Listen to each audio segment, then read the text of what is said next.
Thank you. So how many of you would like to have a lot more money in your lives? No, I said a lot more money in your lives. And how many to have a lot more happiness in your lives? And how many can stand a heck of a lot more of both in your lives? You've come to the right place. My name is T. Harbecker. Welcome to the Millionaire Mind, the secret psychology of wealth. The first thing I want to do is I want to acknowledge you for being here. There's a saying that says 80% of success is just what? Who can tell me? Showing up. So since I can't reach you all, I need you to do me a little favor. Simply reach around, pat both your neighbors on the back and go, congratulations for being here.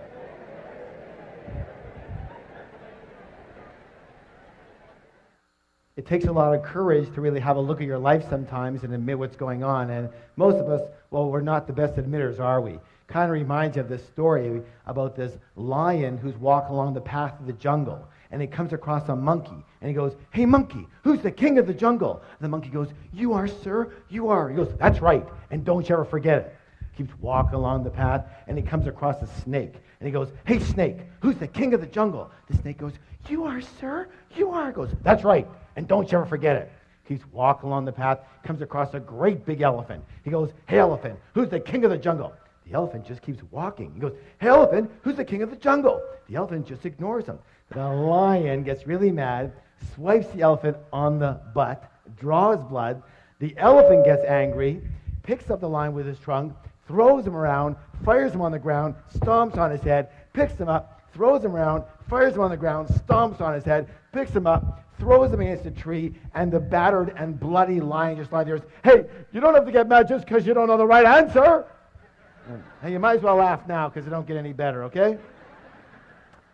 Anytime I do any training, I have 2 rules. How many rules? 2. How many rules? 2. Thank you. The first rule is really important. It says this: don't believe a word I say. Now, in all sincerity, why would I suggest that? That's right. Whose experience can I come from? Thank you. Just my experience. It doesn't make it right. It doesn't make it wrong. It doesn't make it true. And it doesn't make it false. It just makes it my experience. All I can let you know, however, is that the information and principles you're about to learn here tonight totally transformed my life and has now transformed the lives of literally thousands and thousands and thousands of other people. Is it okay if I tell you just a little bit about myself? Thank you. I guess my claim to fame is that I owned at least a dozen different businesses before I hit the age of 30. Included in one of those businesses was opening one of the first retail fitness stores in all of North America. Now, the interesting thing about that company is that I started that business with $2,000 that I borrowed on my Visa card. And from there, I was able to open 10 company-owned locations in only 2.5 years, and then sold half my company shares to a Fortune 500 company for $1.6 million. How many wouldn't mind starting with a $2,000 credit card loan and having $1.5 million in your pocket a couple years after that? Excellent. After that, I kind of semi-retired. I moved down to San Diego, and I began doing some consulting, some one-on-one consulting. And I guess it was pretty effective for people because they started bringing friends and relatives and managers and partners, and pretty soon it was 1-on-2 and 1-on-5 and 1-on-10 and 1-on-20. And someone suggested, Harv, you might as well open up a school already. And I said, you know what? That is such a good idea. And I did. And I founded the Street Smart Business School and taught thousands of people all across North America street smart business strategies for high-speed success. What kind of success, please? Thank you. And it was during these seminars that I noticed something. I noticed something very, very, very, very, very, very strange. Would you like to know what it was? Well, maybe I'll tell you next time, but what it was simply this, that you can actually have 2 people sitting side by side in exactly the same room. And one person would take these principles and they would skyrocket to success. But what do you think would happen to the person maybe sitting right beside them? Not a heck of a lot. And I realized right there, you can actually have the greatest tools in the world, but if you have just a tiny leak in the toolbox, we have a little problem. So I began designing programs based on the inner game. What game? Thank you. The inner game of money and success. And when we blended and combined the inner game with the outer strategies, with the outer tools, virtually everybody's results went through the roof. Does that make sense, y'all? A good example of what I'm talking about with this inner game is, how many of you notice the phenomenon that when a millionaire loses their money, they generally have it back a very short time later? True? A good example of that is, have you heard of this fellow by the name of Donald Trump? Here's this multi-billionaire who loses everything and more, and 2 years later, he's got it all back again and more. Why does this phenomenon happen? It happens because even though these people might have lost their money, they never lost their most important ingredient to their success, which was their what? Their millionaire. In Donald's case, it's his what? His billionaire mind. Do you realize that Donald Trump could never, quote unquote, just be a millionaire? Let me ask you your opinion. Are you willing? How do you think that Donald Trump would feel if his net worth was $1 million? Yeah, he'd feel poor. He'd feel broke, right? Now, listen, this is the most important thing you could ever learn. That's because Donald Trump's financial thermostat, his what? Is set for, everybody pick your finger up right here. Fingers up. Make it be with me. Billions, not millions. Most people's financial thermostat is set for, fingers up, thousands, not millions. Some people's financial thermostat is set for, fingers up, hundreds, not even thousands. And some people's financial thermostat is set for, thumbs up, below zero. They're freezing and they don't know why. Which brings us to the psychology of wealth. It's very important to realize that we live in a world of duality. A world of what? Thank you. Help me out here. In and out. Give me some examples. Black and white, hot and cold, back and forth, left and right, up and down. Excellent. Excellent. Take right and left. Is it possible to have a left side without a right side? Left of what? You see, they're a comparison. So just as there are outer laws to money, therefore there must be what? Excellent. You know, the fact is that most people do not reach their full potential. Most people are not successful. 80% of individuals will never become financially free in the way they would like to be financially free. And 80% of individuals will never claim to be truly, truly happy. And there's a reason. Would you like to know the reason? The reason is very simple. That most people are a little on the unconscious side. They live only on a very superficial level of life, only based in the visible world, only based in what they can see. Now, a good example I'm talking about here is, we're going to call this the tree of life. Tree of what? Life. Excellent. And on this tree grows what? Fir. Who said fir? Fruits. What's the word? Fruits. So we take a look at the fruits of our life, which are our results, right? And we don't like them. They're too small. They don't taste good. There's not enough of them, right? Well, what do we tend to do? Don't we tend to focus more and more of our energy and focus on those fruits, on those results? Yes? Except for one thing that we forgot. What is it that created those particular fruits? It's what? It's those roots that create those fruits. It's what's under the ground that creates what's above the ground. It's what's invisible that creates what's visible. True or true? Is that sometimes or all the time? Let me ask you a question. Is this the way it is in nature or not? Yes. Are you a part of nature? Yes. Then it may be the case that it might be the same with us, yes? Yes. All right, very good. So, the most important thing that I think people need to realize that they just don't seem to get taught anywhere is that we don't live in only one realm alone. We live in at least 4 different worlds at once. We live in the mental world. What world? The mental world. We live in the emotional world. What world? We live in the spiritual world. What world? And absolutely we live in the physical material world. And what most people never get is that your physical material world, your results, what actually happens to you is nothing more than a printout of the other three areas. These are the fruits, but these are the roots that cause those fruits. This is your result, but these are your causes. Does that make sense? Yes? This is what's above the ground, but this is what's below the ground. This is what's visible, but this is what's invisible that causes what's visible.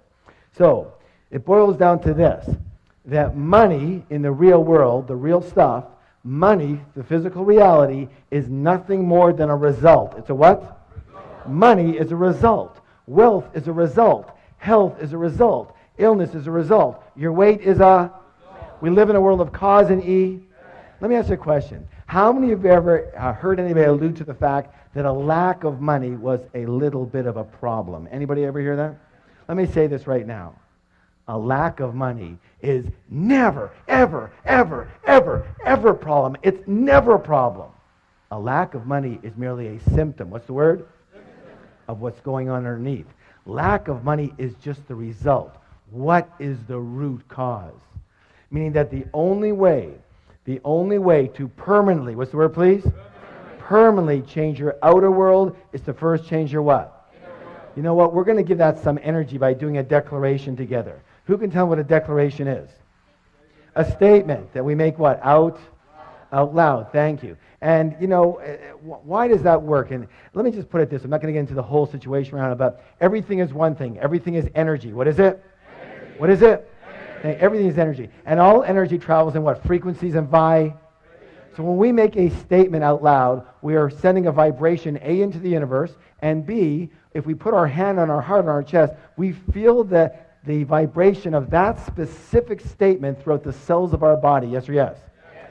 You know, I know for a lot of you, you're thinking, oh my God, is this ever hokey?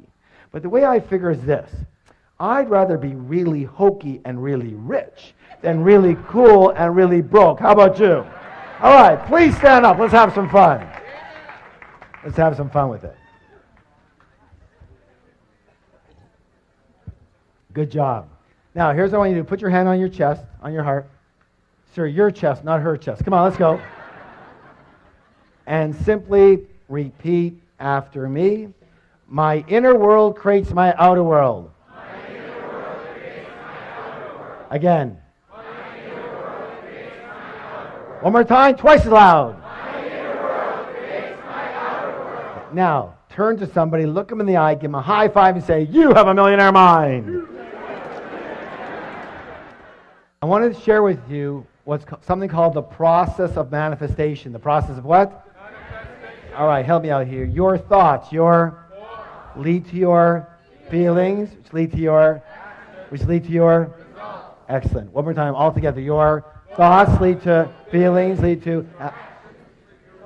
I'm very well known for making the following statement. And the statement is even on the very back of the book that we've been talking about. And it says this.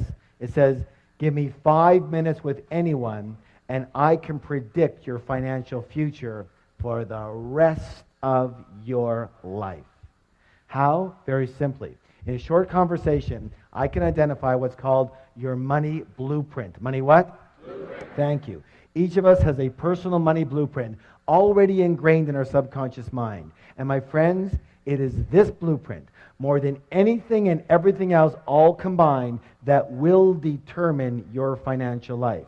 You can know everything about business. You can know everything about marketing, about negotiations. You can be the best salesperson. You can be the best at your job. You can know everything about finances. You can know everything about stocks. You can know everything and every strategy about real estate. But if your money blueprint isn't preset for a high level of success, you will never, and I repeat, never amass a large amount of money. And if by chance you do, you will either quickly or slowly lose it. It's very simple. It boils down to that. And the good news is you can actually change your blueprint. Good? So let's talk about the blueprint so you understand it. How is your blueprint formed? The blueprint is formed specifically based on the information. The what? Thank you. The information or programming you received in the past, especially as a young child. Who are some of the primary sources of this information? Parents. Good. Who else? Teachers. Yes, religious leaders. Good. Good. Friends, grandparents. Good. Yes, media. Very good. Culture. Let's take culture. That's a good one. Isn't it true that certain cultures have a certain way of thinking and dealing with money? Yes. And other cultures have a completely different way of thinking and dealing with money? Yes. And let me ask you a question. Does the child come out of the womb doing it that way, or were they taught how to do money that way? Thank you. Put your hand on your chest. Repeat after me. I was taught how to do money. Thank you. And so was I. We were all taught how to do money. And unfortunately, most of us were taught by people who either didn't have a lot of it or who had a lot of emotional issues around it. True or true? True. So how are we taught? How are we conditioned? 3 primary ways. How many? 3. You guys are doing great. 3. And the first way is called verbal programming. What kind of programming, please? Verbal. Thank you. That's all about what did you hear when you were young? The second one's called modeling. What's it called? That's all about what did you see when you were young. And the third one's called specific incidents. Specific what? That's all about what did you experience around money, wealth, and rich people when you were young. Now, let's talk a little bit about verbal programming. Let me hear some of the phrases that you heard about money, wealth, success, rich people when you were young. What are some of the ones that you heard? Yes, money doesn't grow on. Yeah, what? It takes money to. What else? Money doesn't make you happy. Good. Money's the root of all. Okay. We can't. Yeah. There's never any. Rich people are greedy, criminals, crooks. Wonderful. That's perfect. That's perfect. Yeah. You can't take it with you, right? Spoken like a true spender. All right. Do you want to hear my father's favorite? Anytime I asked him for anything, he'd growl at me and go, hey, what am I, made of money? I used to joke around with him. I go, I wish. I'll take an arm, a leg. I'll take a baby finger, Dad. He never laughed once. Never once. Let me say this. All, what's the word? All. Each and every statement you heard when you were young, every one of those is lodged in your subconscious mind and part of the blueprint that is running your financial life. Let's talk about the next one, modeling. Here's an interesting one. What were your parents or guardians like in the arena of money when you were growing up? Did one or both of them manage money well, or did they mismanage money? Were they spenders or were they savers? Were they shrewd investors or were they non-investors? Did money come fairly easily in your household, or was it always a struggle? Let me ask you this. Was money a source of joy in your home too? Or was it a source of bitter arguments? Why are we talking about this? Because there's a saying that says this, monkey see monkey, and humans aren't far behind. So generally, we will tend to be exactly like, identical to one or a combination of both of our parents in the arena of money. Unless we're exactly the opposite. Why would someone be the opposite? That's right. It just depends on how angry you were at them or at the situation. You said, I will never live like this again. Got it? The third way is called specific incidents. Specific what? Specific incidents. Now, the best way to talk about that is with my own life and my own wife. Her name is Rochelle, and when she was 8 years old, she would hear the clanging of the ice cream truck coming down the street, and she would run to her mom and ask her mom for a quarter, and her mom would say, sorry, dear, I don't have any money. Go ask Dad. Dad's got all the money. She'd run on over to Dad. She'd go get her quarter. She'd go get her ice cream. She was a happy camper. The next week, she'd hear the clang of the ice cream truck come down the street. She would run to her mom and ask her mom for a quarter. And her mom would say, help me out now. Sorry, dear, I don't have any money. Go ask your dad. Dad's got all the... She'd run on over to Dad. She'd get her quarter. She'd go get her ice cream. She was a happy camper. Question! What did my wife learn about money? Yeah, first of all, that men have all the money. So when we first got married, what do you think she expected of moi? I'll tell you what, it wasn't quarters anymore. Somehow she graduated. What did she learn about women and money? That's right, that women don't have money. Mom, the deity, didn't have any money, doesn't have money. Therefore, the way of being for a good woman to be is not to have any what? Any money. And so whenever she had money, she'd have to what? Get rid of it. And she was darn good at it too. You know, she's very exact. You give her $100, she spent $100. You give her $200, she spent $200. You give her $500, she spent $500. You give her $1,000, she spent $1,000. Then she took one of my programs. She learned all about the art of leverage. I gave her $2,000, she spent $10,000. There was only one thing we ever fought about. Can you guess what it was? Money. And it almost cost us our marriage. And all I can say is thank God that we learned about the material we're talking about now and how to completely recondition each of our own blueprints, and, this is important, create a third blueprint for the relationship. Create a third blueprint for the what? As an umbrella for the relationship. Now, I want you to know something. As many of you know, as many graduates, we have a 3-day Millionaire Mind intensive program, and one of the things I'm proudest about that program is what we're able to do for people in relationships around money, because I know what was hurting me more than anything and biggest pain in my life. And what people don't really get is that each of you have your own blueprint, but you're going to need a third blueprint, like an umbrella blueprint, agreements, for example, on how the relationship's going to work around money. And most of us never entered a relationship with that in place. True or true? And most of us have never looked at it like that and go, let's create an umbrella blueprint, have we? And until you do, you'll always have problems with other people around money. So, all I can say is that it worked like magic, and we have never had a disagreement since. We fought every single day. Now, you would think that's an exaggeration, wouldn't you? I wish. No, some of you going, no. I wish. Every single day for 9.5 years. And we have never had a single disagreement around money since. And now it's been 11 years. Good or good? All right, give that a hand. Hey, you can do better than that. Let me hear ya. So the big question, even bigger question, the big question is this. What is your current money blueprint set for? Are you preset for success, for mediocrity, or for failure around money?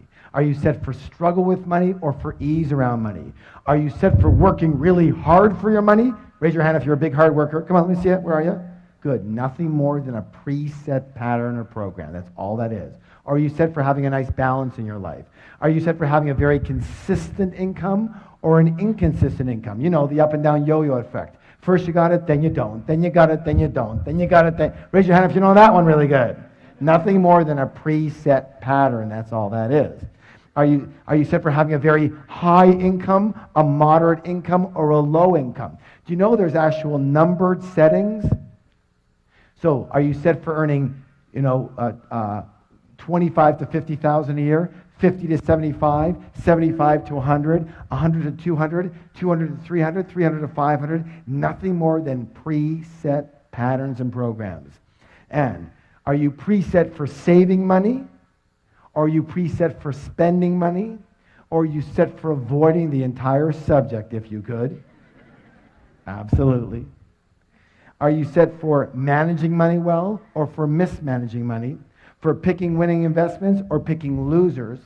For trusting people with money or distrusting people with money? How can you tell what you're set for? Well, one of the easiest ways is what? Look at the fruits. That will tell you what the roots are set for. Let me give you an example of what I'm talking about. If the temperature in the room is 72 degrees, chances are really good the thermostat is set for how much, guys? 72. Now, here's where it gets really interesting. Now, imagine that it's really hot outside and the windows are open. Is it possible that the temperature in that room could, say, get to 77 degrees? Yes or no? But what will eventually happen? Thank you. The thermostat will kick in and drive that temperature back down to 72 degrees. Now, is it possible that because the windows are open and it's very cold outside, that the temperature in the room could, say, go to 65 degrees? But what will eventually happen? Thank you. The thermostat will kick in and drive that temperature right back to 72. Meaning that the only way to permanently, what's the word?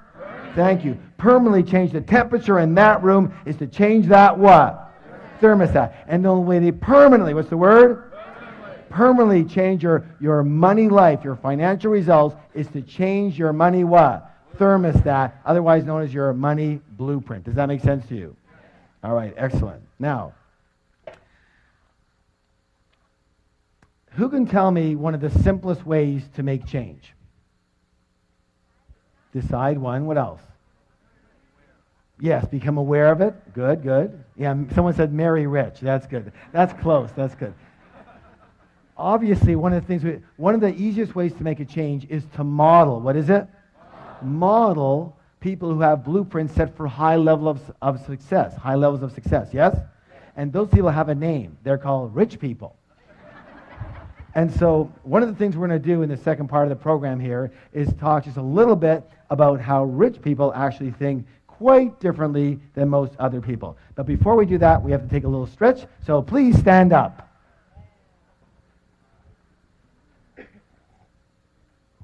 All right. Raising your arms nice and high. I want to hear a big, big groan. Let me hear you. Oh, good job. And this way. Oh, louder. And the other way. Oh. And backwards. Oh. And forward. Oh. Give somebody a double high five and say, you're awesome.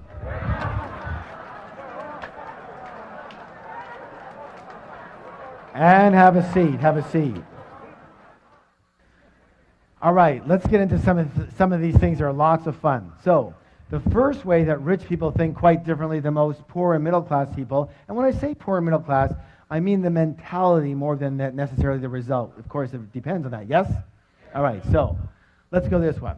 Rich people believe what? I create, one more time, twice as loud. I create my life. And most poor and middle class people, what do they believe? Life happens to me. Life happens to me. If you want to create real wealth, it is imperative to believe that you are at the steering wheel of your life. You have to believe that you are the one who creates your success. You are the one who creating your mediocrity, and you are the one creating any financial struggle. Consciously or unconsciously is still you. But instead of taking full responsibility for what happens to them in their life, most people, well, they play the role of the what? The victim. Now, you can always tell a victim because they leave 3 indelible clues. And we're going to go over these right now. But before we do, I want you to realize that I do fully understand that what we're about to talk about here has nothing to do with anyone in this particular room. But just in case you know someone who should have been here, make sure you bring them next time. Yes? All right. So the first thing they do is what? They blame. That's right. They blame the economy. They blame their type of business. They blame the stock market. They blame the real estate market. They blame the city they live in. They blame the taxes. They blame the government. They blame their employer. They blame their employees. They blame their manager. They blame customer service. They blame their partner. They blame their upline. They blame their downline. They blame their husband. They blame their wife. And of course, everybody wants to blame their parents for something. Or the next thing they do is they do what? Thank you. They justify their situation by saying something like, well, you know, money's not that important. Let me ask you a question. If you said that your husband or your wife or your boyfriend or your girlfriend wasn't that important, would they be around for very long? I don't think so, and neither would what? You know, neither would money. And people come up to me in my major seminars all the time, and they'll walk up and they'll say something like that. They'll say, well, you know, Harv, money's not that important. And I'll go, you're broke, aren't you? And they'll go, well, right now I'm a little short. No, not right now, always. You've always been broke, yes or yes. And they go, of course they're broke. Of course they're broke. If you didn't think having a motorcycle was important, would you buy one? Would you have one? Of course not. If you don't think having a pet parrot is important, would you buy one? Would you have one? Of course not. If you don't think money's important, would you have any? Of course not. You know, you can actually dazzle your friends with this information. The next time your friend comes up to you and says something lame like that, here's what I want you to do. I want you to roll your eyes up into here and look up into the heavens and put your hands up here on their forehead and go, you're broke. And they're going to go, how did you know? And you're going to go, what else do you want to know? That'll be $50, please, and you'll have a whole new business. Of course they're broke. Let me just say this for the record. Anybody who says money is not important doesn't have any. True or true? All right, now, the third one here is absolutely imperative. What's it say, please? Complain. Let me say this right now. Complaining is the absolute worst possible thing you could do for your health or your wealth. The worst. Why? Well, one of our other programs is called the Wizard Training. What kind of training? And that's all about how do you manifest what you want with elegance and joy versus a lot of struggle. And the way to do that is using universal principles. And so you can be in alignment with the laws of nature instead of fighting against them. Does that make sense? All right. And one of those principles I'm sure you heard of, and it says this. I want you to repeat it. It says, what I focus on expands. Let me hear you. What I focus on expands. One more time. What I focus on expands. Tell somebody else, please. Excellent. Now, here it is. Let me ask you a question. When you are complaining, what are you focusing on? What's right with your life or what's wrong with your life? And since what you focus on expands, what are you now going to get more of? What's right with your life or what's wrong with your life? Absolutely, you're going to get more of what's wrong with your life. When you are complaining, you are actually attracting crap into your life. When you are complaining, you turn into this big, giant crap magnet. And have you ever heard that complainers, they usually say the same thing, say, well, of course I complain. Look how crappy my life is. And now you know better, so you can say, no, it's because you complain that your life is so crappy. Shut up and don't stand near me. So I'm going to give you some homework. Are you willing? An action plan. Now, here's what I want you to do. For 7 days, how long? No complaining. Not out here and not in here. And when you can do that for 7 days, I promise miracles will occur for you. And it's got to be a whole 7 days. Why? Because you still might have some, residual crap coming to you from before, right? Because crap doesn't travel at the speed of light, It travels at the speed of crap, and it's really slow. So it has to be a whole 7 days. Are you willing? All right, good job. Now, here's the thing you have to understand. Here's the secret. Are you ready for the secret? No, you're not ready. Are you ready for the secret? All right. Lean forward. Hands on your ears. Let's see them. Okay, here we go. Ready? There's no such thing as a really rich victim. Yet being a victim definitely has its rewards, doesn't it? What's the big reward people get out of being a victim? That's right, they get attention. Is attention important to most people? It's the most important thing to most people. Why? Because when we were infants, we made a mistake, and a big one. Almost all of us. And what we did is we equated attention with love for the purposes of survival. But they're not the same at all. Does that make any sense? And because of that mistake, most of us really don't even know about true love. We know about what's called ego love, meaning we love another person for what they do for us versus who they are, having nothing to do with us. And worse than that, we love ourselves for what we do for us. In other words, when we're good, we love ourselves. And when we're bad, we don't love ourselves. True or true? Okay? And that's the biggest problem we have with most people today. And let me say this again, that at the 3-day Millionaire Mind Intensive, and I know a lot of you have been there, one of the blessings we have is this ability to be able to disconnect those two so that you truly love another person for who they are, which means you can truly love yourself for who you are and accept yourself the way you are right this moment. Good or good? Good. And that's another blessing that we have. And so, as I said, there's no such thing as a really rich victim. So in order to stay a victim and get their attention, these people make darn sure they never get what? Rich. So here's a choice. You have a choice. You can be a victim or you can be rich, but you can't be both. You have to choose. And let me say this right now, and I hate to be so graphic about it, but we came here to learn, yes? Yes. All right. So everybody go like this with your finger. Put it over here. Watch. Every time you blame or justify or complain, you are slitting your financial throat and your happiness throat as well. And people, well, if they want to be around you, there's something wrong with them too.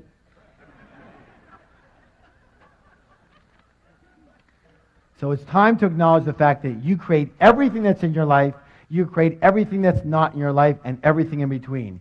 You create your wealth. You create your non-wealth. You created your exact financial situation that you're in right now. Now, that's a good thing to know, isn't it? Because if you create it, you can discreate it. And you can create something else. Yes? All right. Please stand up for the declaration. Put your hand on your heart. I create the exact level of my financial success. I create the exact level of my financial success. Again. I create the exact level of my financial success. One more time, twice as loud. I create the exact level of my financial success. Turn to somebody, look them in the eye, give them a high five, and say, you have a millionaire mind.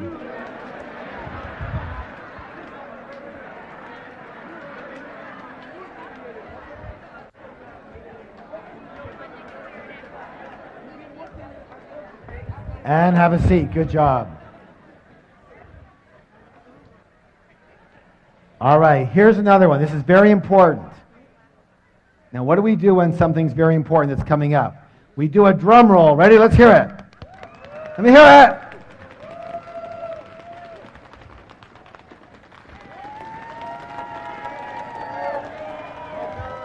Good job. Rich people play the money game to what? Win. And most poor and old class people play what? Not to lose. Not to lose. Oh my goodness. Most people actually play the money game on defense versus offense. Let me ask you your opinion here. Again, in sports or any game you play strictly on defense, tell me, what are your chances of actually winning that game? How many people say pretty slim and none? And what are your chances of winning the game big? Impossible. True? And that's the way most people play the money game on defense versus offense. You know, their primary concern for a lot of people is survival and security. You know, so what is your goal? What's your objective? What's your true intention? For a lot of people, their primary intention is to have enough to pay the bills. I just want enough to pay the bills. On time would be a miracle. Or I just want to get by. Or look, I just want to earn a decent living. And due to the power of intention, that's exactly what you're going to get and not a dime more. Some people know this quite well, yes? Or you have middle class people, and middle class people, what's their big intention? They just want to be what? Comfortable. You know, it's so important to them, we're going to write it 2 times. So there's comfortable, and then there's this word. What's this word? And we all know comfortable leads to rich, yes? Yes? Yeah, and that's not my experience. Let me say this right now, just for the record, in my experience. Comfortable and rich are planets apart. Planets apart. What you need to do and who you have to be comfortable is a whole different world than who you have to be and what you have to do to get rich. Is that clear at all? Is that really clear? I hope you get it. Because I would say that's one of the number one issues with most people sitting in the room right now. Your goal is to be comfortable. Let me say this right now. If your goal is to be comfortable, you will never get rich. Never. On the other hand, if your goal is to get rich, you're going to end up mighty comfortable. So here's the thought. If you shoot for the stars, you're at least going to hit the moon. Most people don't even shoot for the ceiling in their house, and they wonder what the problem is. All right, here's what I want you to do. Another action. Are you willing to take the actions? All right, practice. Practice makes permanent. So, tonight when you get home, tomorrow morning, I want you, either yourself or with your team, to create a strategy. Create a what? Strategy. To help 10 times the number of people you're helping right now. Whatever business you're in, whatever job situation you're in, I want you to help 10 times as many people. Who can tell me why? Exactly, because that's how you get paid. One of the things we do in our programs is we have certain definitions. And the definition we use of a business person or even in a job is, listen closely, a person who solves problems for people at a profit or for pay. Say that with me. A person who solves problems for people for profit or for pay. Good or good? So what's your job? This is what? Solve problems. And you get paid accordingly. Meaning that if you go out there to make money, what do? But if you go out there to solve problems, and if you go out there to solve 10 times the problems you're solving now, there's a good chance you can get how much more money? 10 times. Does that make sense? Because that's what delivering value is all about. It's about solving. Let me put it this way. If you're not solving a problem, I guarantee you're not getting paid. People say, well, Harv, how do I make more money? Wrong question. The better question is, how do I help more people? How do I help 10 times the people? And that's going to take a little strategy. And for a lot of you, it's going to take a little more leverage, a little more systemizing, a little more being based on results versus time. Does that make any sense? Yes or yes? All right, good job. So, please stand up for the declaration. Good exercise, yes. Hands on your heart. My goal is to become a multi-millionaire and more. Let me hear you. Again. Again. And nothing less will do. Let's make a high five and say, you have a millionaire mind. Question. In the last one, why did I ask you to add on and nothing less will do? Listen closely. This could be the most important words you hear all night. Are you ready? What you settle for is what you get. Let me say it again. What you settle for is what you get. If you look at your life right now, the results of your life is exactly what you've settled for. You understand what I'm saying? People walk into a job situation or a business. They walk into a job and they're in a job interview and the interviewer says, "Well, what's your salary expectations?" And they go, well, $250,000 a year. And the guy goes, "What? This job pays $30,000. Really? So find me another job that pays me $250,000. See, if you are only willing to do what it takes to earn $250,000 a year, that's all you'll accept. And you will keep on hunting and searching and creating the strategy until you get there. But if you are willing to take $30,000 and be comfortable and get by, that's it. You're done. Does that make any sense at all? What you settle for is what you get. Say, what I settle for is what I get. Tell somebody else, please. Good job. All right, let's go to the next one here. This one here is a simple one and really short. Listen closely. Rich people always think the word what? Both. And most everybody else thinks what? Either or. Either or. As in, either I can be rich or I can be spiritual. Either I can be rich or I can be good and kind. Either I can be rich or I can be generous.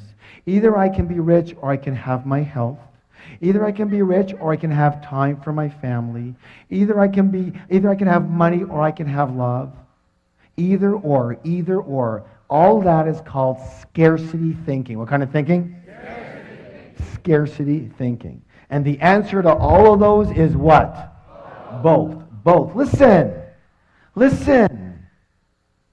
You're smart enough. You're intelligent enough. And you are creative enough to create a strategy that works for you in your life. And if it's not working on day one, you readjust it until it's working on day two. The answer is what? Both. What is it? Both. Both. Absolutely.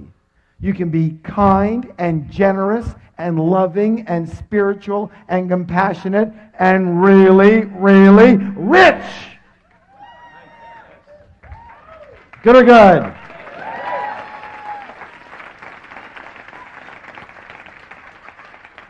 Let me ask you a question. How many of you ever heard the saying, you can't have your cake and eat it too?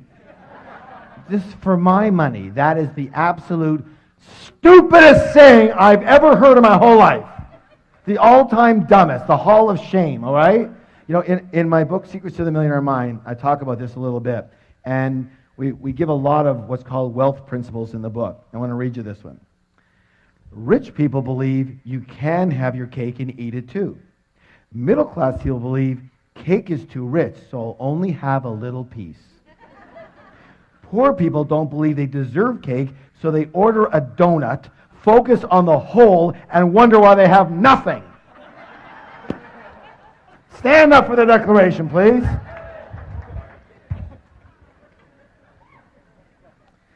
It goes like this. I can be kind, generous, and loving, and still be really, really rich.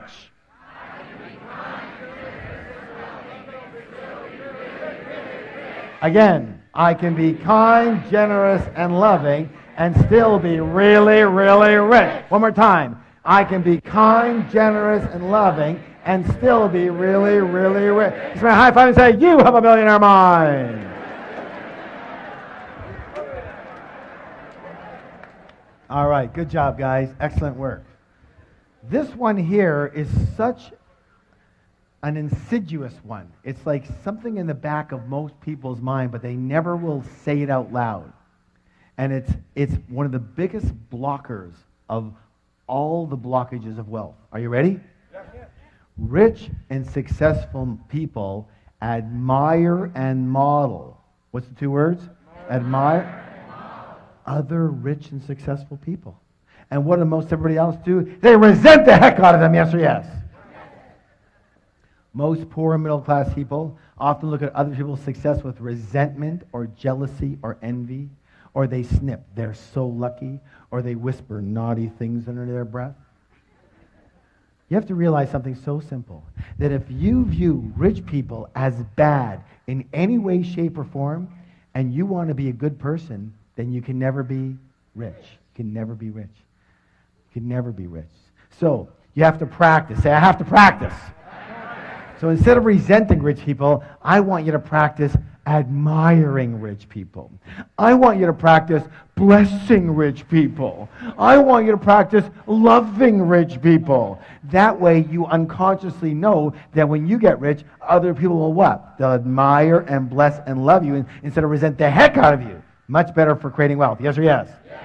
You know, I want to share with you a philosophy that completely transformed my life. Are you willing to hear it? It's from the Huna philosophy. Where does Huna come from? Hawaii, thank you. And it simply says this. Bless that which you want. Say it with me. Bless that which you want. Bless that which you want. So what that means is this. If you see somebody with a beautiful home, bless that home and bless that person. If you see somebody with a beautiful car, bless that car and bless that person. If you see somebody with a beautiful family, bless that family and bless that person. If you see somebody with a beautiful, wonderful business, bless that business, bless that person. Why? Because anything that you negate, you can never have. Never. Does that make any sense? And you got to watch it. It's so quick, isn't it? It's so quick to do a little tinge of resentment, to negate them. And meanwhile, you know you can't have it after that. So, I have a little practice for you on this one. Next time you see somebody coming out of a limousine, I mean, someone who's got some money, obviously. Not some party kids with 48 people in the limo. Prom night! No, you know what I'm talking about. I want you to walk over to that person coming out of that limousine. I want you to shake their hand. And I want you to say, thank you. Thank you for being an excellent role model for me for creating success. Thank you for being such an excellent role model for success. Are you willing? All right, please stand up for the declaration. Hands on your heart. I admire rich people. I bless rich people. I love rich people. I study rich people. And I'm going to be one of those rich people too. Turn to somebody, give them a high five and say, you have a millionaire mind. You know, we're talking a lot about rich people, getting rich, being rich. And some people come up to me all the time, they go, Harv, what's with the rich thing? Like, why, are you so into that? And I say, look, I've been called a financial evangelist. And I take that as a compliment. Why? Because someone's got to be a proponent for it. Do you understand what I'm saying?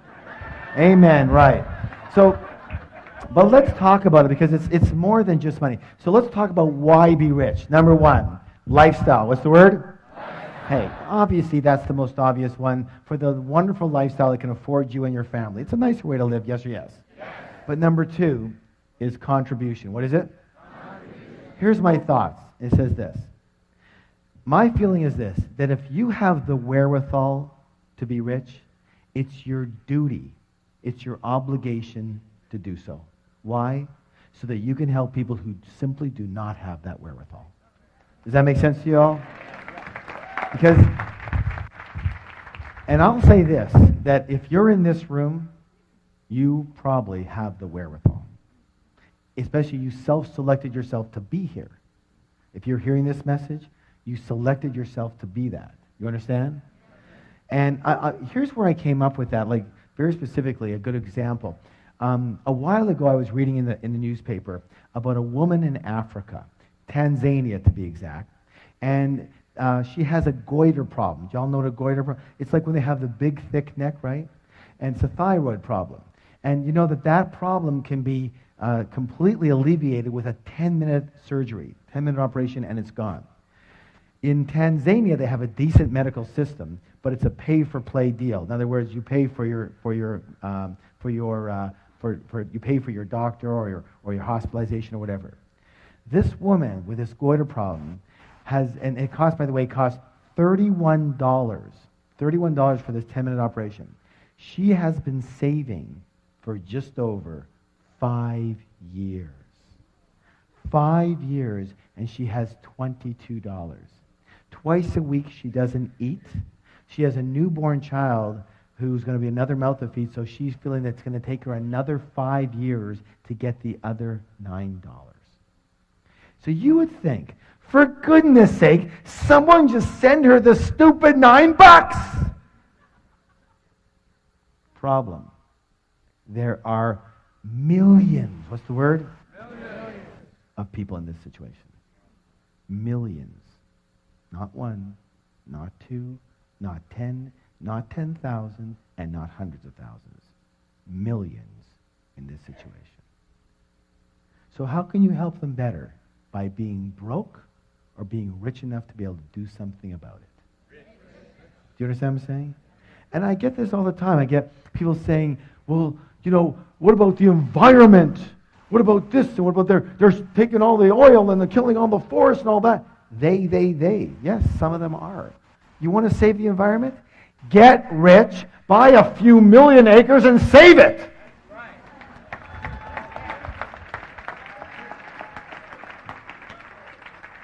You're going to have some power and control over your land. Do you understand what I'm saying? Yes or no? Yes. Take responsibility is what I want to say on that. Okay, this one over here, one more here. This is critical. The third reason is for what? Who you have to become in order to create wealth. In other words, who do you have to be in character, in virtue, in traits? How big do you have to be to get rich versus, being broke? And there's certain characteristics that it takes to be incredibly successful. Because what creates success? And isn't it one of the things being one of the best in your field? Yes or no? Yes, yes or no? Yes. Absolutely. Who do you have to be? What do you have to know? Who do you have to be in character to be the best at what you do in order to get paid the most? Does that make sense to you? So who do you have to become? It's a learning process. And that brings us to the next way that rich people actually think quite differently and are quite different than most other. Rich people are what? Bigger than their problems. What is it? Bigger than their problems. And most other people are what? Smaller than their problems. Smaller. And the secret, guys, I want you to hear something right now. If you will just understand and take action on this one right here, I promise you, mano a mano, heart to heart, your life will just skyrocket. It will go to a whole other level, and you'll see why in a moment. Are you ready? Yes. Listen closely.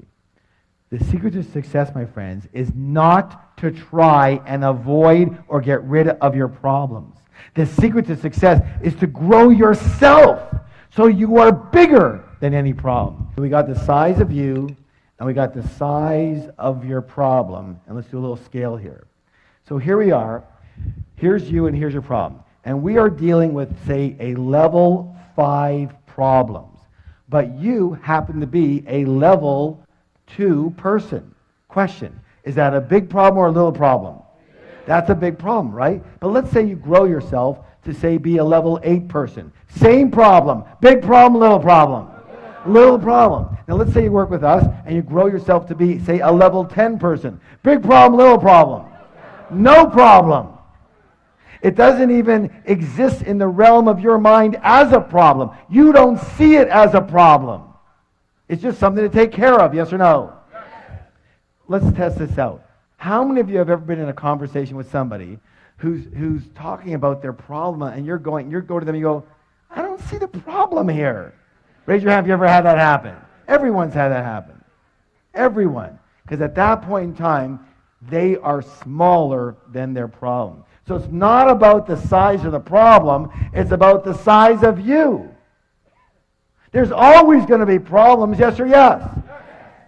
There's so many times in this business, and I'm sure in your business, but when you get to a higher and higher level, you know, the responsibilities become greater. The amount of money invested becomes more. You have, you know, we have 140 employees. You know, there are staff people. There's, you know, huge overheads and lots and lots of what? Quote unquote problems. And my wife says to me all the time, Harv, why did you choose such a hard business? And I go, it's not about the business. It's about me. Because if I can't handle the problems here, you think I can handle the problems there? Because problems are going to be with you all the time. True or true? True. And running away from them or playing small because you don't want any problems? That's crazy.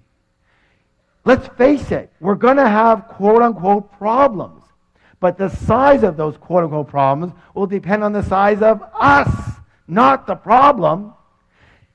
Raise your hand if you've ever felt like, I don't want to get into the big leagues because there's so many problems there. I just want to have a nice, simple life. Raise your hand. Be honest. Come on. More than half of you in here. How's it working so far? You still have the problems, but you're broke. That's the biggest problem of all. True or true? I figure it this way. If I'm going to have problems, I might as well get rich.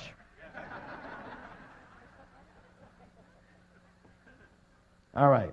So, I'm going to give you a little anchor. Who knows what an anchor is? An anchor is what? A trigger so you can remember something. So here's what I want you to do. From now on, every time you look at something you perceive as a major problem in your life, here's what I want you to do. Are you ready? I want you to do this. Mini me, mini me, mini me, mini me. So you can remind yourself that if that's a big problem, you must be very small right now. And you better put your attention where it belongs. What? On the problem or on you? On you. That's right, on you. And you don't give up, and you don't get taken out, and you don't bail out, and you don't say, well, this is too hard. I want to do something different. How many have ever said something like that? How many say something like that almost every day? It's not the size of the problem. Have you heard the saying, fortunately or unfortunately, you take yourself with you wherever you go?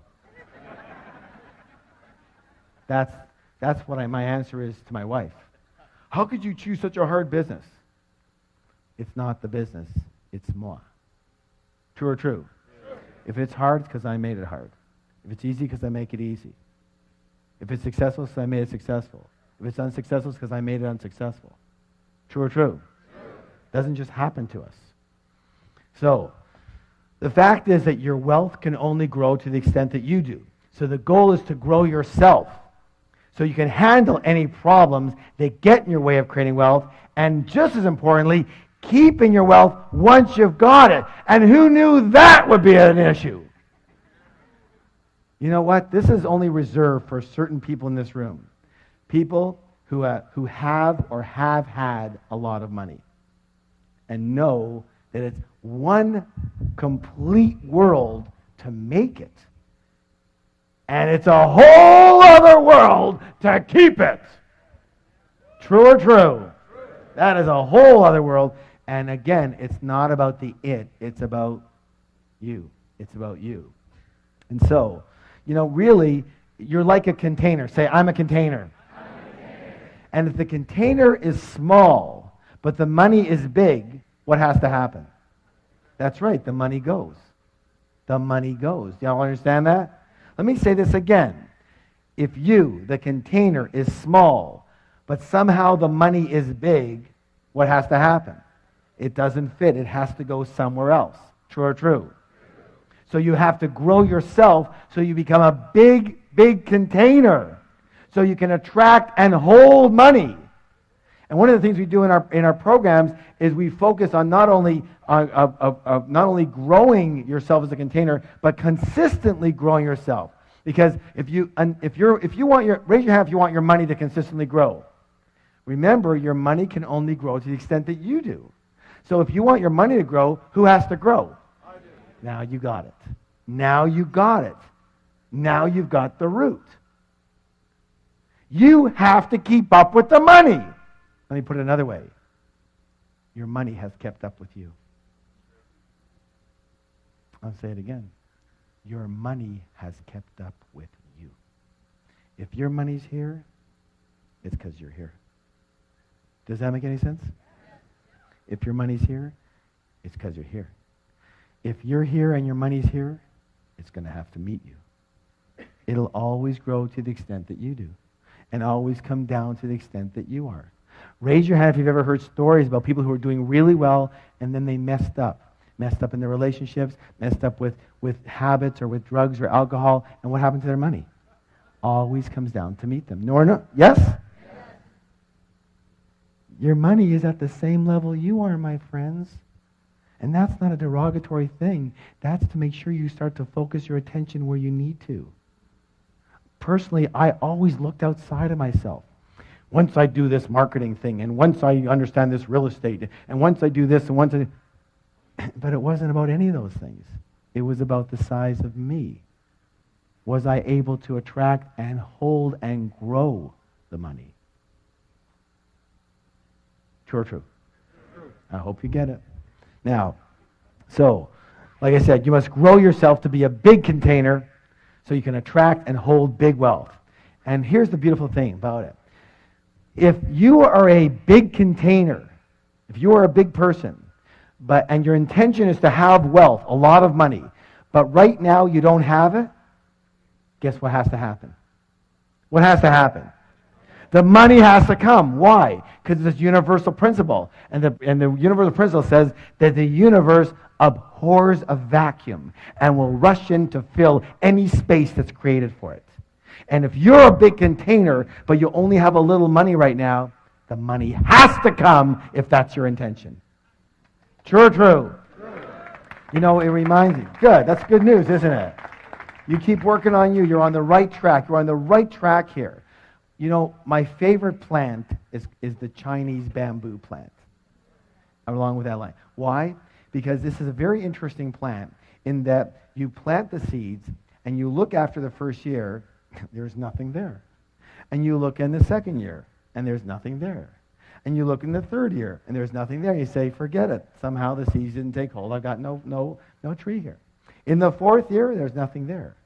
But in the fifth year, All of a sudden, you see a little sprout. And then listen to this. In 6 weeks, how long? 6 weeks. That plant can grow to 90 feet.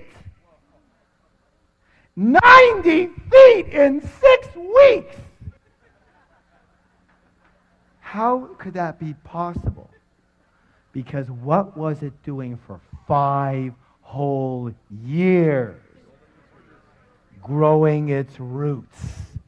Like you guys. Growing its roots. So that when it does pop, it can withstand that incredible growth. What would happen if it didn't grow those roots so deep and thick? The first big wind that comes, it's gone. How many people know people that that's happened to? Because the roots weren't dug deep enough. Do you understand? Give someone a high five and say, you're on the right track.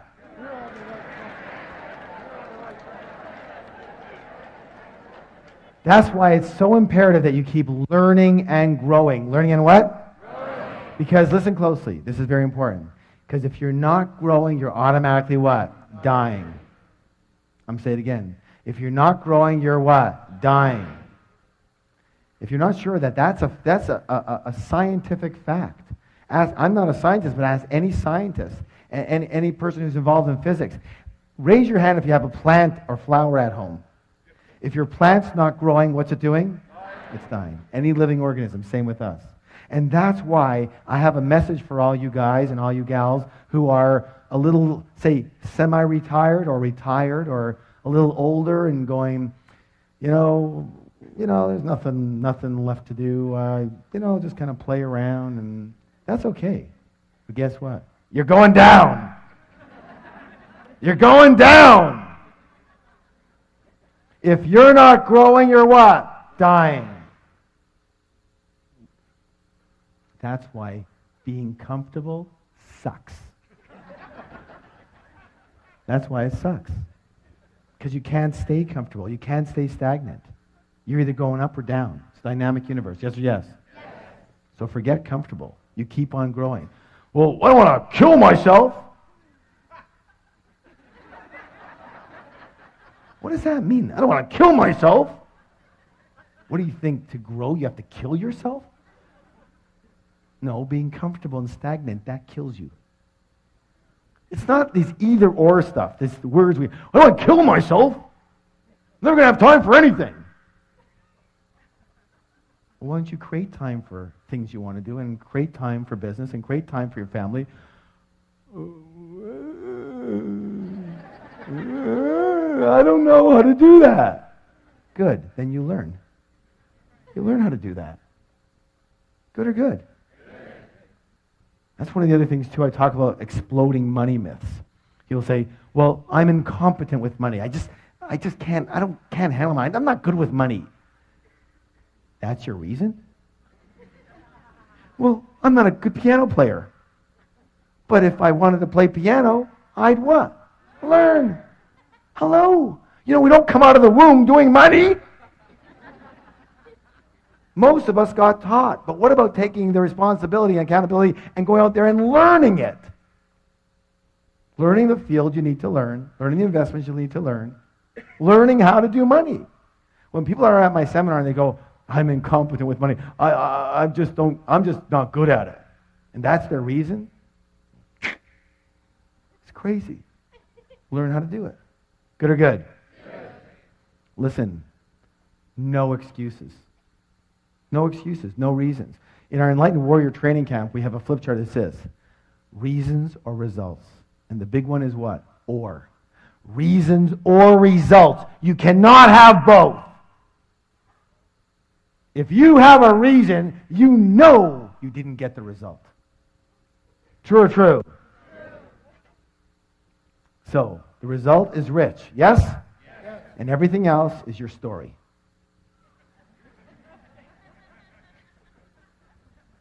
It's just not the right time now. Thanks for sharing. That's great. You're broke. All right. Please stand up for the declaration. Hands on your heart. I am bigger than any problem. I can handle any problem. Nothing will stop me from creating wealth. Turn to somebody, give them a high five and say, you have a millionaire mind. All right, this one is really, really important. Recall the process of manifestation. Say it with me. Your thoughts lead to your feelings, lead to actions, lead to results. Which one is the highlighted one? Action. How many people agree to succeed in the real world, you have to take what? Let's see if that's true. Why is that? Thoughts and feelings, are they part of the inner world or part of the outer world? Inner world, thank you. Results, part of the inner world or part of the outer world?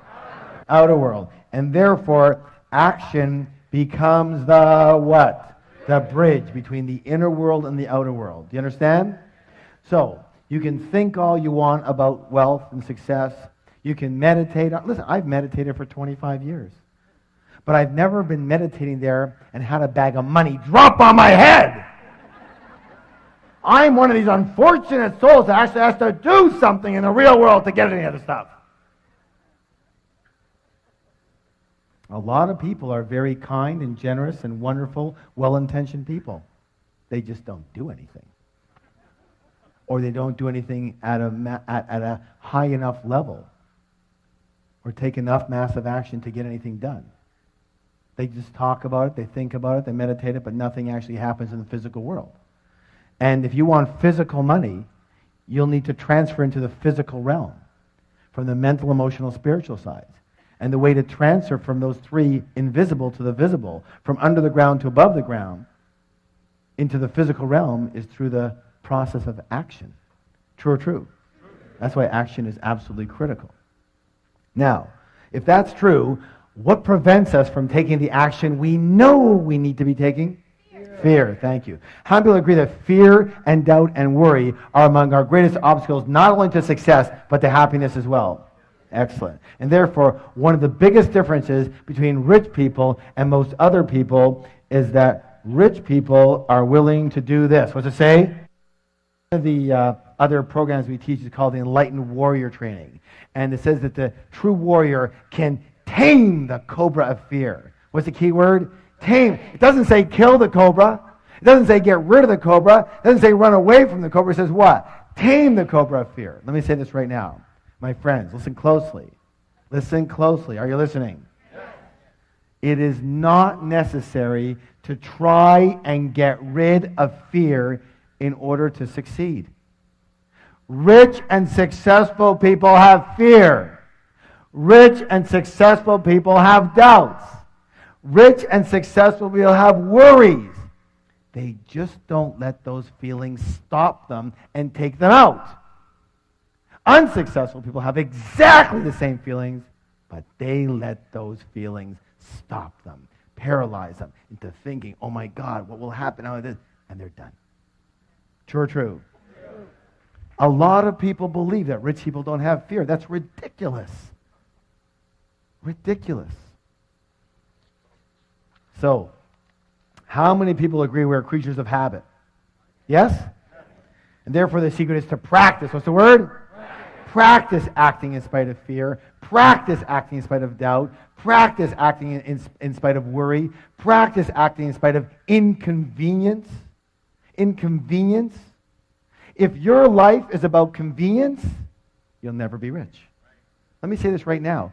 It's not always convenient to do what it takes to get rich. And practice acting in spite of discomfort. It's the same thing, as I said earlier. I'm going to challenge you right now, as I do with all of my students.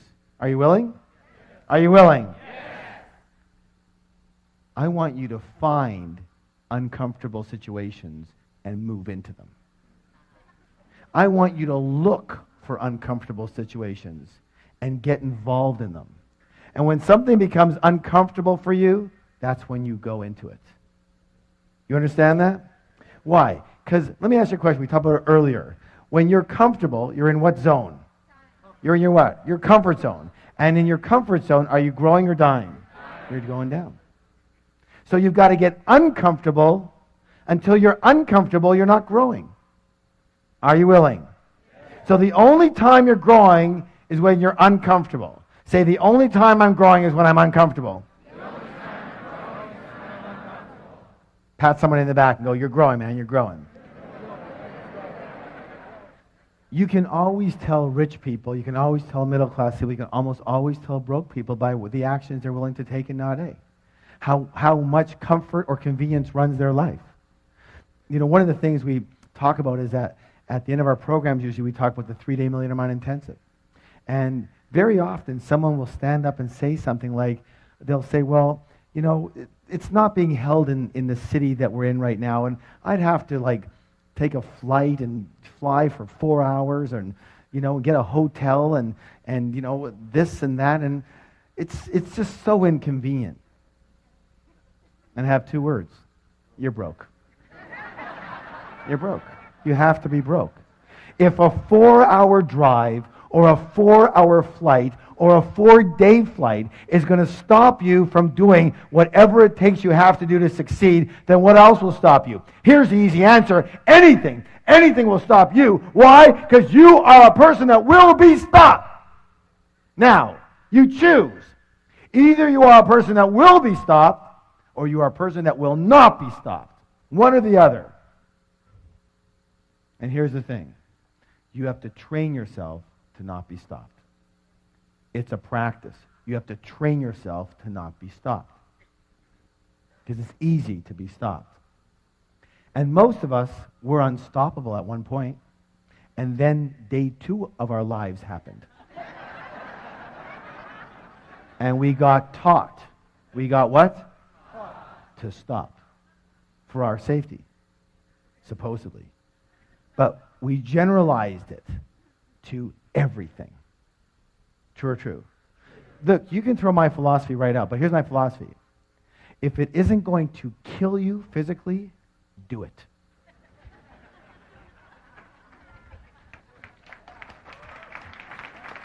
Just do it. One of the things I've been noticing lately with a lot of the rich people I've been dealing with, very rich people, is they're willing to take a shot. It's amazing. I'm a lot less risk prone than they are, but I also see where I am and where they are. Now I do pretty well, but these guys do amazing. And it's like, you give them a proposal and they go, that makes sense, that could work, yeah? All right, let's give it a shot. And I'm going, well, I'm not sure it's going to work. I know, but let's give it a shot. Well, I'm not that sure. I know, but let's go for it. Let's give it a shot. What's the worst that can happen? Oh, we lose a few bucks, we try another thing. Well, okay.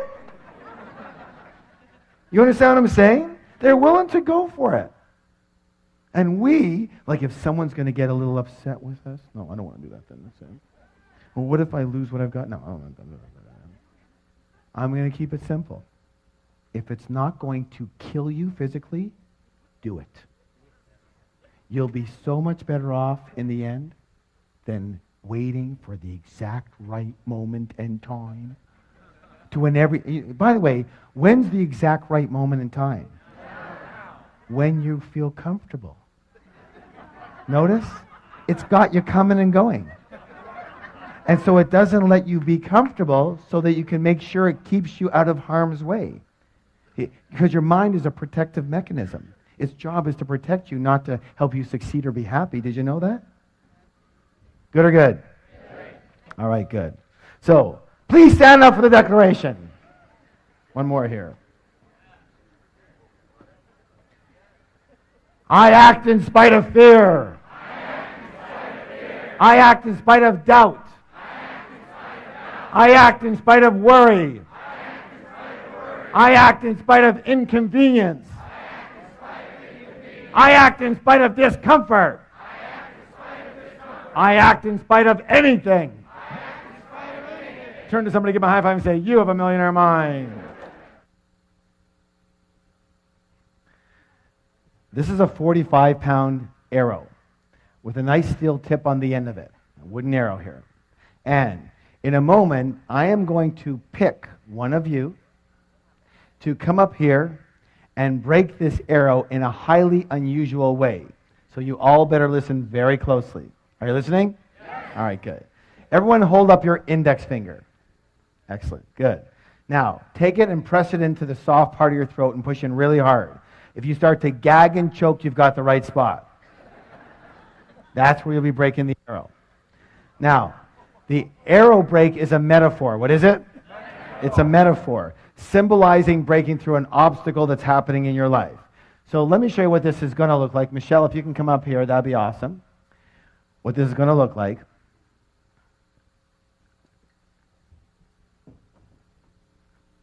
Just hold on to that for a second here. All right. So what's going to happen in a moment, just bring your hand up here for a second. What's going to happen in a moment with this person is going to be coming up here. They're going to put the back of the arrow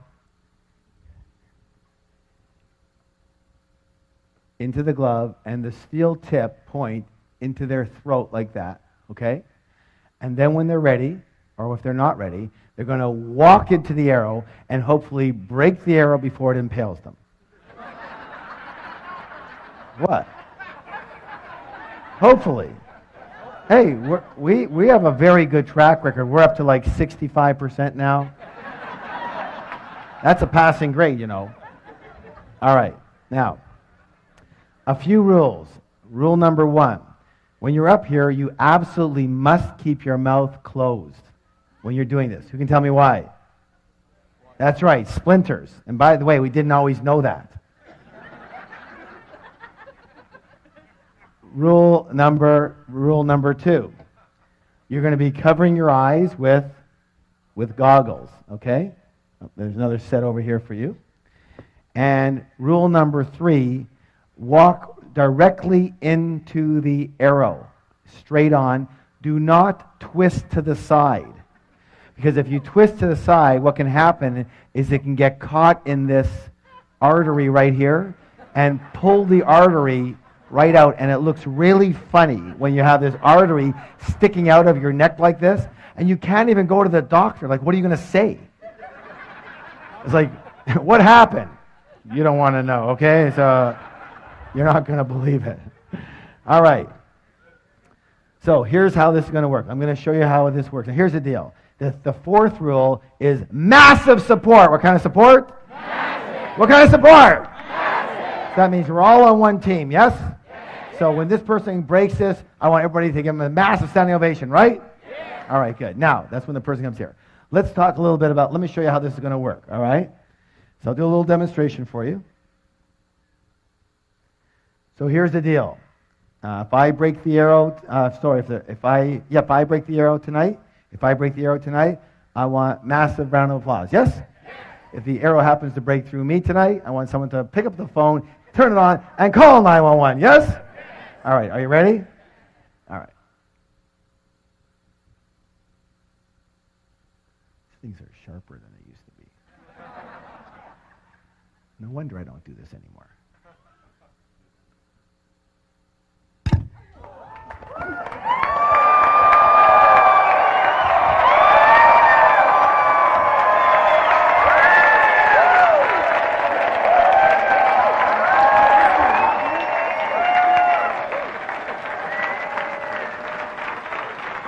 Thank you. Excellent. Have a seat. Oh my gosh, look what I found. A steel arrow.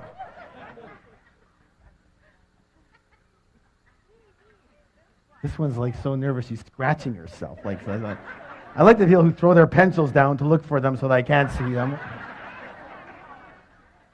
Who's never done anything like this, but has something, hold on, because I said, This is a metaphor. A metaphor means it's something that you are trying to break through tonight. Never done anything, would be scared to death to do this. Would be totally scared. Doesn't look too scared to me. Are you? Okay, come on up here. Give a round of applause. Okay. What's your name? Nicole, okay? Yeah, the first thing we have to do, Nicole, is take care of some legal work. Here you go. Here you go. So you're going to sign a release form. Seriously? Yeah, seriously. Are you kidding me? So print your name over here. It basically says that we accept no responsibility for your death or injury. Okay. And the date today is what? Okay. I can't even write. You had a nice neck. And just sign your name over here. And are you here with somebody? Yes. Okay, so your mom is here, okay. And she let you come up here? She doesn't know? Yeah. Put your phone number there. And again, unfortunately now, because of some recent situations, you have to put an emergency contact here.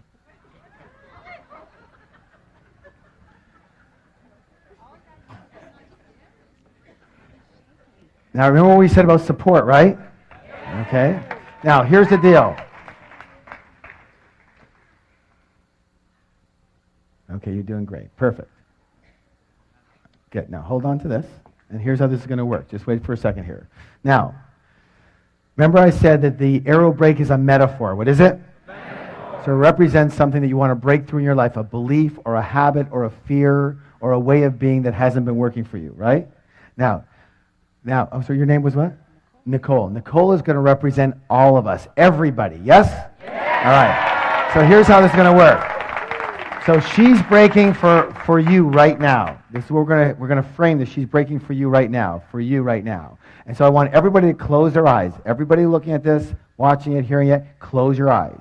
And I want you to determine what is it that you want this arrow break to mean for you. What does it represent? What does it symbolize you breaking through in your life? What specific fear or doubt or concern or belief or habit or way of being or situation does it mean you breaking through as a metaphor in your life? And come up with one. And the same with you, Nicole.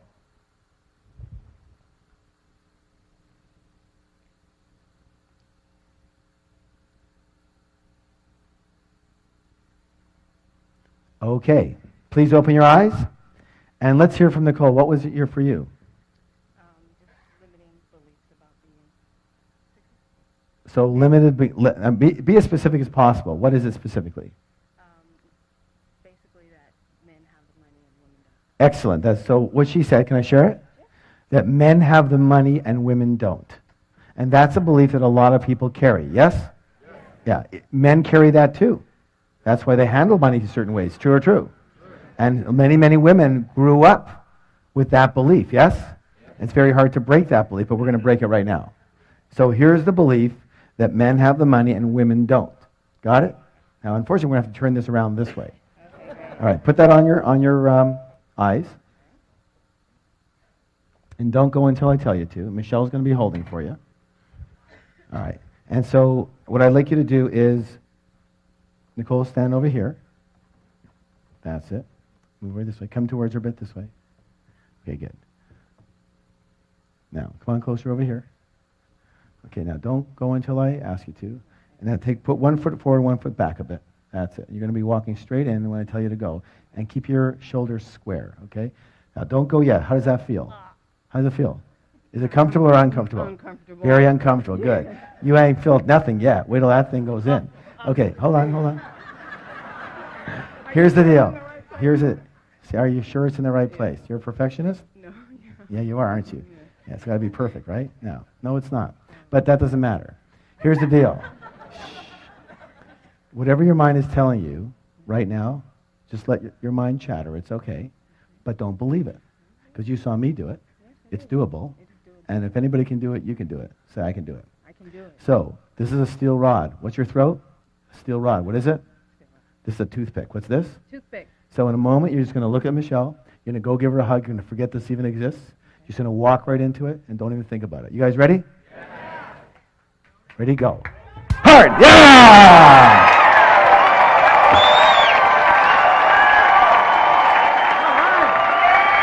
Yeah, girl. Hold those up. Hold those up. Hold it up.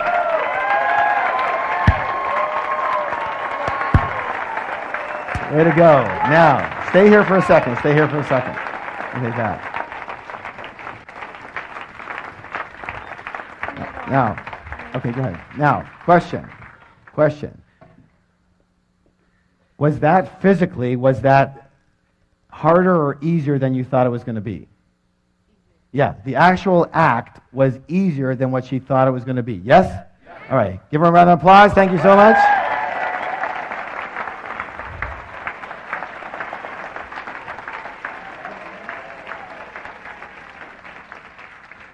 Let me talk about your mind right now. Remember, she said it's easier than she thought it was going to be. And let me say this right now. I'm going to guarantee that 99.999% of all the things you think that you can't do, that are going to be way too hard, too many problems, are easier than you think they're going to be. Raise your hand if that's ever happened for you, where your mind has made something up to be, oh my God, and then when you did it, it was like, what was the big deal about? True or true? Let's talk about that. Let's listen closely. Your mind is the greatest soap opera scriptwriter in history. It makes up incredible stories, usually based in dramas and disasters, of things that never happened and things that never will. Mark Twain said it best. He said, I've had thousands and thousands of problems in my life, most of which never actually happened. It's very important. One of the most important things you can ever understand, is that you are not your mind. Say, I'm not my mind. You are much bigger and greater than just your mind. Your mind is a part of you, like your hand is a part of you. Your hand isn't you, but it's a part of you. You wouldn't introduce yourself as your hand, would you? Hi, I'm my hand. What if you had a hand that was much like your mind? It was scattered all over the place. It was constantly beating you up. And it never shut up. Yada, yada, yada, yada, yada, yada, yada. In the car, yada, yada, yada, yada. In the shower, yada, yada, yada, yada, yada, yada. What would you do if you had a hand like that? Cut it off. No. It's a very powerful thing. What would you do with it? That's right. You learn to want to control it. You learn to train it. You learn to manage it. True or true? And that's the critical piece. Training and managing your own mind is the most important skill a human being could ever own. Do you understand this? I'm saying it again. Training and managing your own mind, that voice that you so believe, is the most important skill you could possibly own. For with that skill, you truly will be successful, and you truly can be happy. Do you understand this? Because I'm going to say this right now, and a lot of you are going to shoot me for it. But there's only one thing that can stop you. The voice. Not yourself. The voice. The voice. That you've bought into that that's who you are. That voice is not you. It's simply a part of you. That it's the protective mechanism part of you. Its job is to protect you. It's like the sentry on a ship.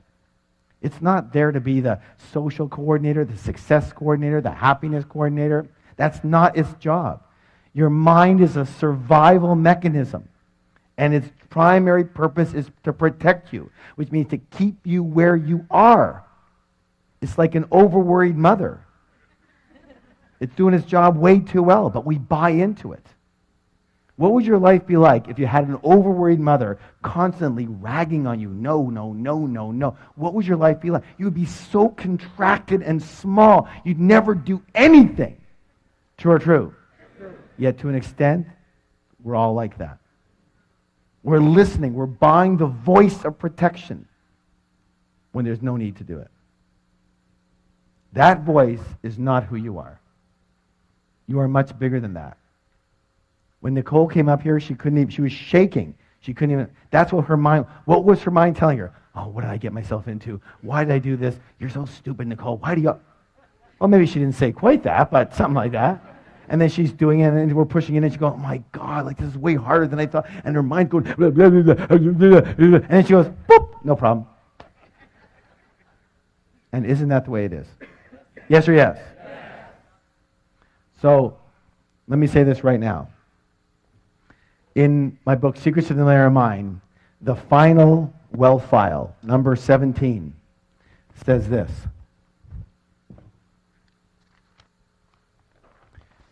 Rich people are willing to what? Learn and grow.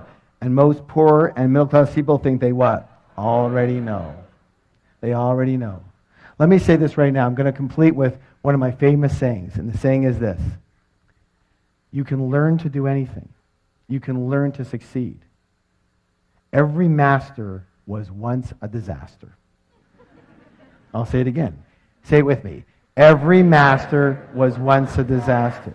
Everybody who's great at something today was once terrible at it. So it doesn't matter where you're starting from. You understand what I'm saying?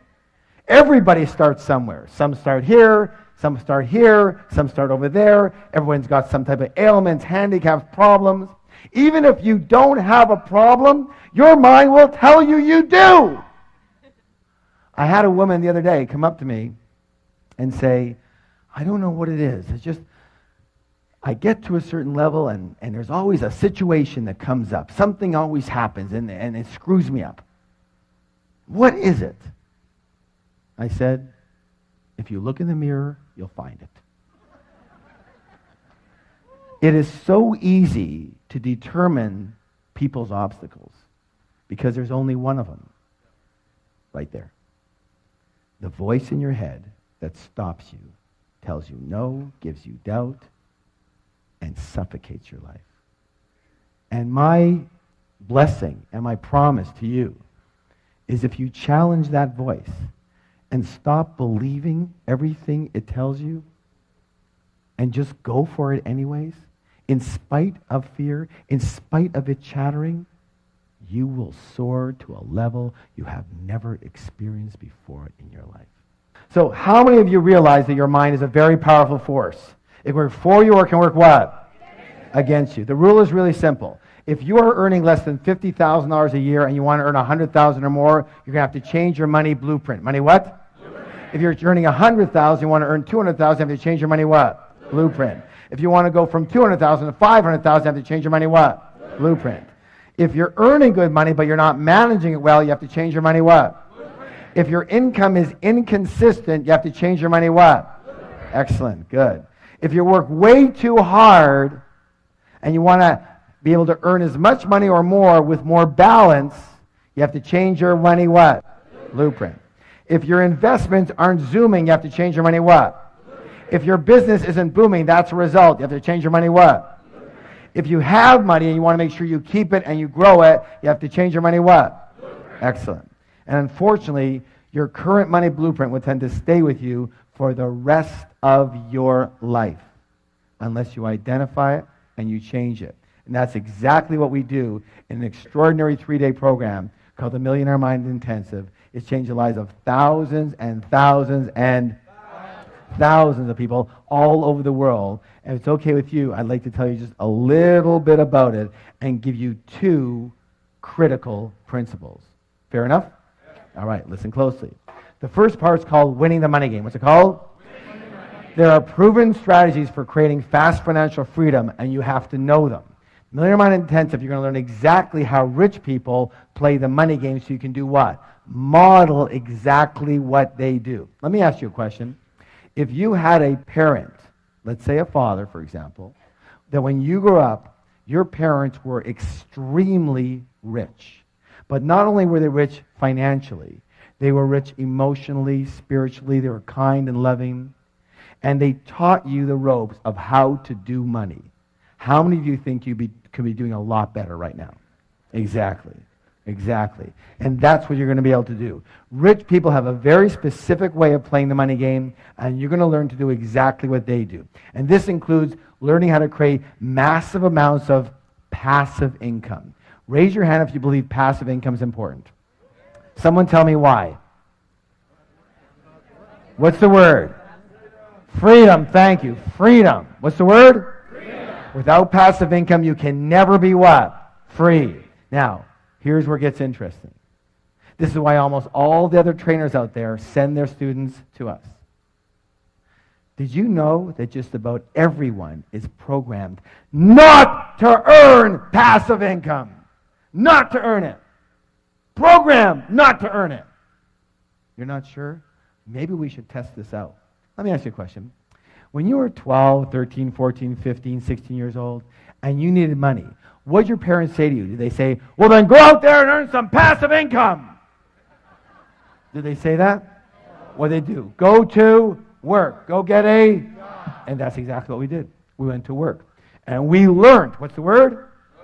We learned that we work for money. We learned to have money, you must what? Raise your hand if you were taught that.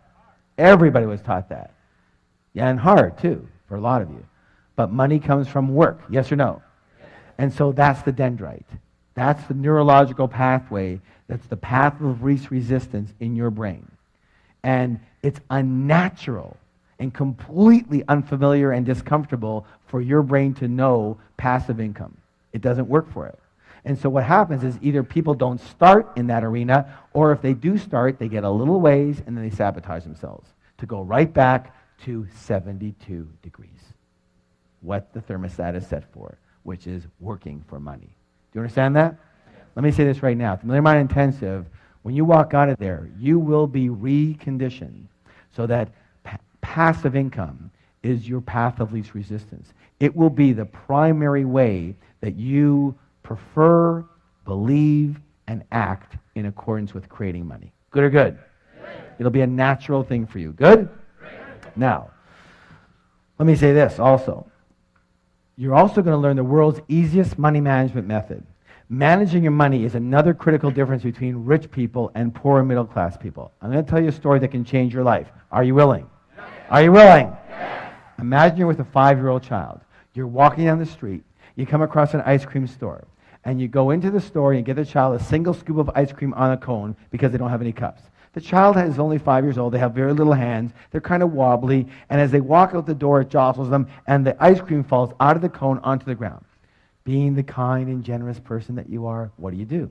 You walk back into the store. And just as you're about to order another scoop of ice cream, the child sees the poster on the wall of the triple scooper. And they go, I want that triple scoop. And now, being the kind and generous person that you are, do you now get them the triple scoop or not? No, of course not. Why would you set them up to fail? They couldn't even handle 1 scoop. What, are you going to load them down with 3 scoops now? Let me say this right now, my friends. We live in a loving and supportive universe. The universe wants you to win. It wants to support you. But it has the same rule. And the rule is simply this. And I'm going to nail half of you right now as to why you're not doing better with your money. It's simple. Until you show you can handle what you've already got, you won't get any more. Most people are walking around with 1 or 2 scoops dripping all over the place. It's a complete mess. And they're going, give me more, give me more. And the universe is going, why? I gave you more. Look what you did with it. Some of you are laughing nervously. Let me say this right now. You're going to learn the simplest, easiest, most effective way to handle money that you've ever seen in your life. A 5-year-old can do it, and 5-year-olds do it.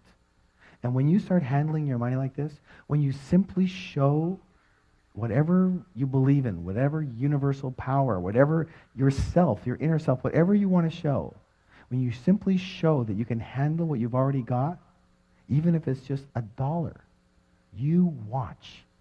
And I don't use this word lightly, but you watch as miracles occur for you. Things you could have never dreamed of, things you could have never planned of. They just start happening for you. Why? Simple. When the child can hold a single scoop, you are very willing to get him another scoop. True or true? True or true? How many of you got a big hit out of that one right there? Okay? You need to start handling your money in a very easy and effective way. Now, in short, you're going to learn a step-by-step method for winning the money game so that you never have to work again unless you choose to. Raise your hand if you'd like to have that choice. Raise your hand if you'd like to have the choice a lot sooner than later. then we'll see you there. Now, part 2 is the inner game, conditioning yourself for natural and automatic success.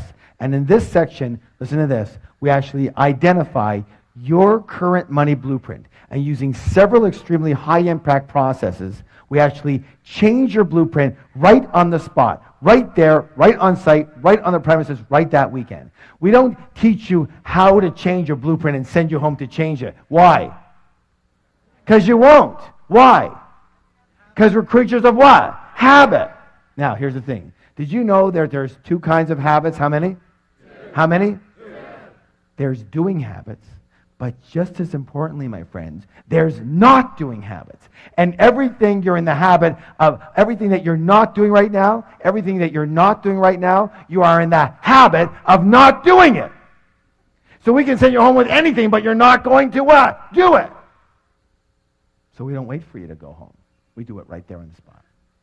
You walk in with one blueprint, you walk out with another one set for automatic and natural success. People ask me all the time, they say, Harv, do you have the Midas touch? And what do I answer? I go, no.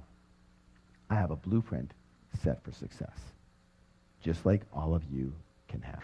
I look so forward to seeing you again soon. I hope I've served you in some way. Thank you so much.